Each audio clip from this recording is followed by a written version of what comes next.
All of the films for the 49th Annual Toronto International Film Festival have been announced. There are 278 in total, so obviously I'm not going to go through all of them. There's a ton of different categories: galas, special presentations, Centrepiece, Midnight Madness. But what I will do is shine a light on some of the most anticipated, talked about, buzziest films of the festival, and also dive into a few of the maybe under the radar or less talked about movies that are playing at TIFF this year. To start things off, we have the opening and closing night films of the festival. The opening night film is a film called Nutcrackers, starring Ben Stiller, coming from director David Gordon Green, whose filmography is interesting for sure. Known for films like Pineapple Express, but then also 3 films in the Halloween franchise. Nutcrackers looks to be a little bit closer to the Pineapple Express side of things. It follows Ben Stiller as kind of this city slicker who is forced to move to rural Ohio to take care of his orphaned nephews. We'll see how it pans out. The closing night film of the festival is The Deb, which is Rebel Wilson's directorial debut. This film is another comedy that is following some teenage girls, specifically 2 teen cousins, who come together to kind of take over, leave their mark on the town's debutante ball. It is a very Australian comedy. It seems it is also a musical. So again, it's tough to say how this one will pan out, but it is the closing film of TIFF. All right, some of the most anticipated films of the festival, starting off with Anora. This film comes from very respected indie director Sean Baker, known for kind of breaking out onto the scene at Sundance with Tangerine, which was shot on a bunch of iPhones. He's also gone on to make films like The Florida Project. Anora specifically follows Mikey Madison as an exotic dancer in New York who is in a relationship with a Russian oligarch. So, pretty chill. Another talked about film is Eden from director Ron Howard. Of course, Ron Howard is a respected director, although he hasn't put out the most brilliant films in recent years after kind of peaking in the early 2000s with projects like A Beautiful Mind and Cinderella Man. Eden is set to be a survival thriller drama human exploration set on the Galápagos Islands, where a number of individuals and pairs arrive at the island for various reasons. And of course, we see the interactions between these people and the problems that may arise. It appears to at least be attempting to be kind of a philosophical reflection on humanity and human nature. There is a pretty studded cast here with names like Ana de Armas, Sydney Sweeney, and Vanessa Kirby. We also have Emilia Perez playing at TIFF. This was one of the most talked about films at Cannes this year, with actually the quartet of actresses taking home Best Actress as an ensemble, which is not super common. That quartet consisting, of course, of Zoe Saldana, Karla, Sofia, Gascon, Selena Gomez, and Adriana Paz. Emilia Perez is described as a musical crime comedy, which is based on an opera that was written by director Jacques Audiard, and it is a pretty wild concept. Essentially, we are following a lawyer played by Zoe Saldana who is helping a Mexican cartel leader escape, but also go through the process of gender reassignment surgery. So I can see the political headlines already, but I don't really care to get into that. It seems, from all accounts so far, to be a pretty fascinating film. We also have probably the most talked about film in Megalopolis. This comes from director Francis Ford Coppola, who you might know from films like The Godfather or Apocalypse Now.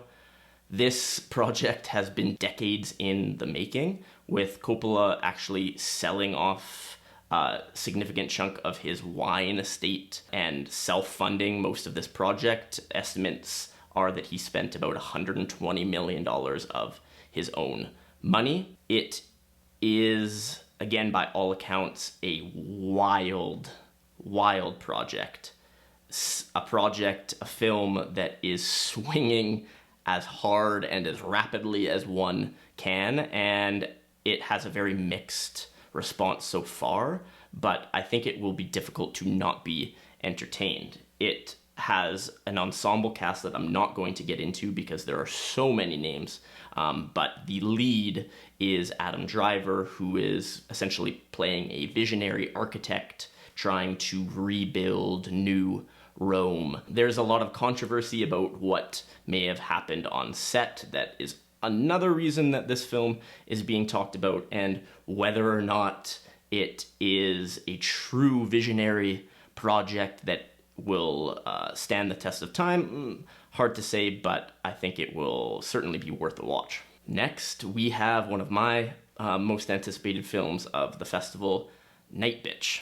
Hopefully I don't get demonetized. That is, of course, the title of the film, from director Marielle Heller, who is known as much for her acting as directing, but this seems to be the project that really cements her as a top-tier director.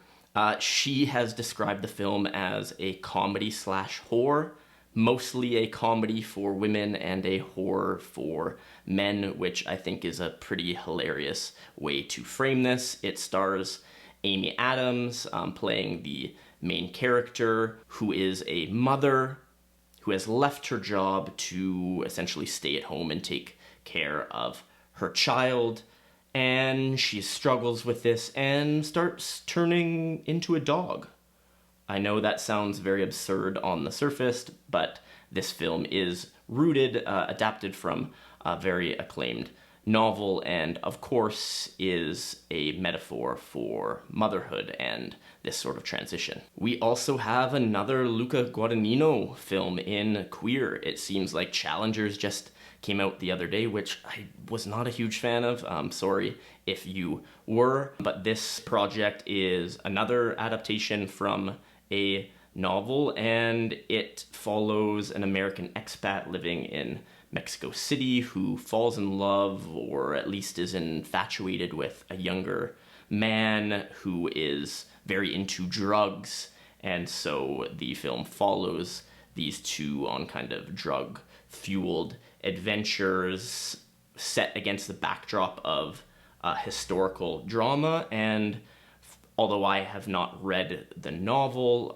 from what I understand, the third act here is pretty tragic. Interestingly, it was written by Justin Kritzkis, who co-wrote Challengers, and is married to Celine Song, who of course directed Past Lives, and is also the potion seller from early YouTube meme culture. Hello, potion seller. I am going into battle, and I want your strongest potions.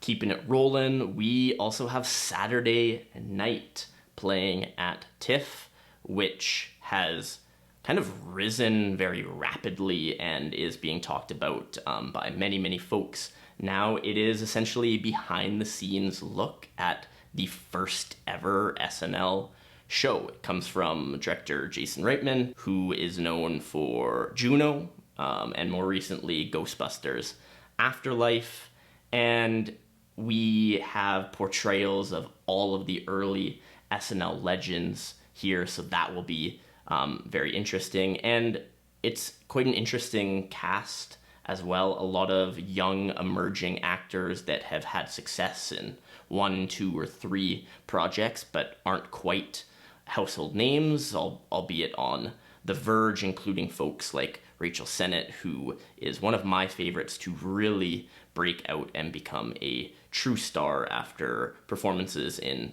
films like Bodies, Bodies, Bodies, Bottoms, and I Used to Be Funny. We also have The Substance, time for some body horror from French director Coralie Farge. I still don't know if I'm 100% pronouncing that correct, so my apologies, but this looks to be a fascinating project starring Demi Moore, who is an aging actress kind of pushed out of her job, and as this happens, she receives information that she could try this experimental therapy that could lead to de-aging and potentially revitalize her career. Of course, things do not go as planned, and as a result of this kind of illegal drug, there is a clone of her created, a younger version played by Margaret Qualley. The substance is a satire, yes, of course, it is saying something about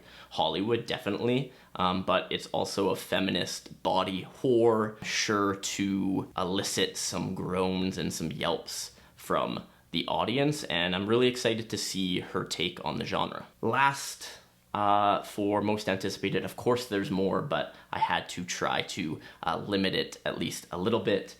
We have the film We Live in Time.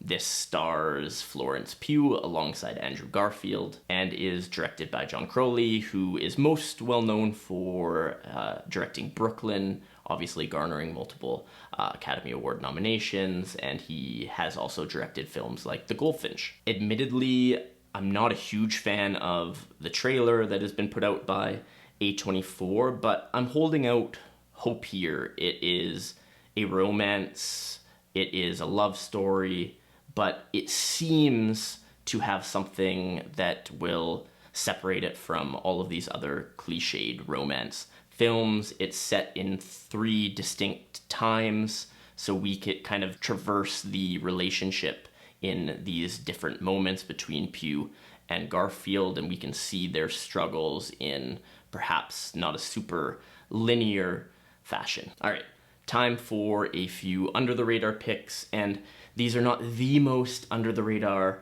films playing at the festival. There are always some very small projects that do deserve attention. These, I guess, are just not as talked about as the films that I've mentioned already. First, we have a film called Cloud from renowned director Kiyoshi Kurosawa, who is super prolific in terms of just creating films, although they did not always garner a ton of attention outside of Japan. Of course, we have the classic film Cure that did garner a lot of attention, but Kurosawa has put out dozens of films since then, and Cloud is the latest. Cloud is a cyber thriller kind of exploring the dark side of the internet, following our protagonist who is an internet reseller. So Kurosawa obviously is a master craftsman when it comes to mood and tone, and I'm looking forward to seeing the latest. Next, we have a film called Grand Tour.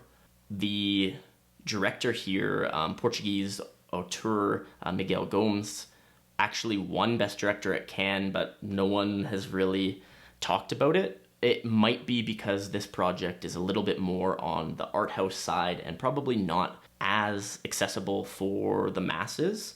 It is very visually interesting, at least it appears to be, and from everything that I have been told or heard, it is very ambitious in its approach to storytelling and in its approach to these visuals. It is a historical period drama set in Burma as our protagonist Edward abandons his fiance to go on this grand tour, and he is followed by her as they kind of traverse the wilderness and nature. We also have a film called Hold Your Breath, co-directed from Carrie Krauss and Will Joines.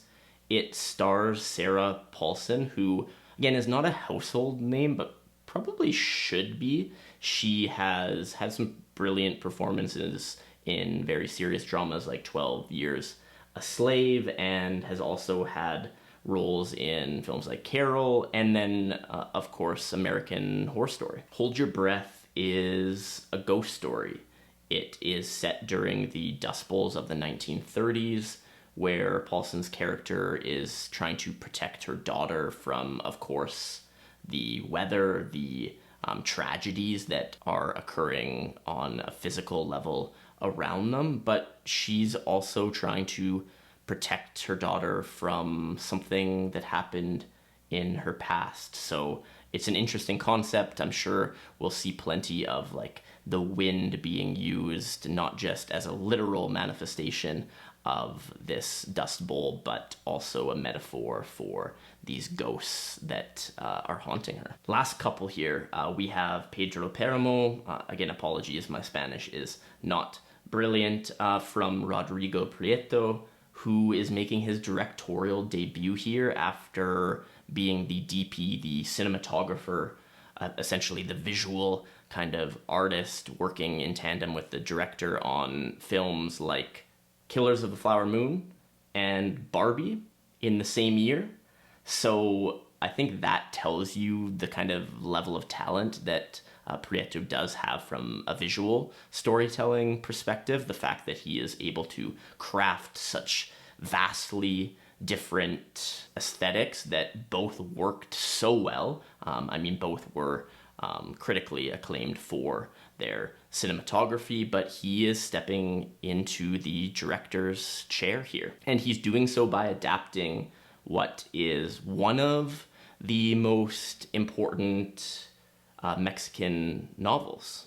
This is another kind of ghost story that leans heavily into this concept of magical realism. I won't dive too deep into this. My old high school English teacher wants to come out in full force here, but kind of blurring the lines between what is real and what is possible. Potentially some surrealism elements in there as well, which of course can be fascinating from a visual perspective as well. All of this is set against the backdrop of the Mexican Revolution, so I anticipate kind of layers of trauma to be present here. Last but not least, we have the piano lesson from Denzel Washington's other son, Malcolm Washington, making his directorial debut. This is an adaptation of the Pulitzer Prize winning play from the same playwright who wrote Ma Rainey's Black Bottom, which of course was adapted to film as well. The cast here is studded: Danielle Deadwyler, Samuel L. Jackson, and his brother, John David Washington. The piano lesson is exploring African-American trauma and the legacy of this trauma. It centers on a family heirloom, which is this grand wooden piano with carvings of the characters' grandparents, and these carvings are from a time at which they were enslaved. It is another kind of ghost story. There seems to be a trend here, but is very much an allegory, a metaphor for exploring this sort of intergenerational trauma. Whew. Believe it or not, this is just scratching the surface. If you are attending TIFF, I would highly recommend checking out TIFFR.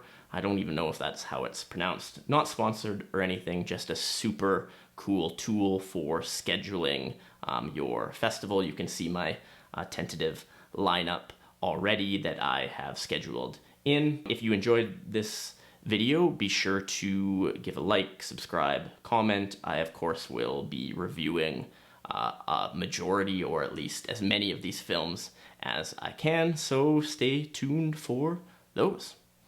Yeah, cheers.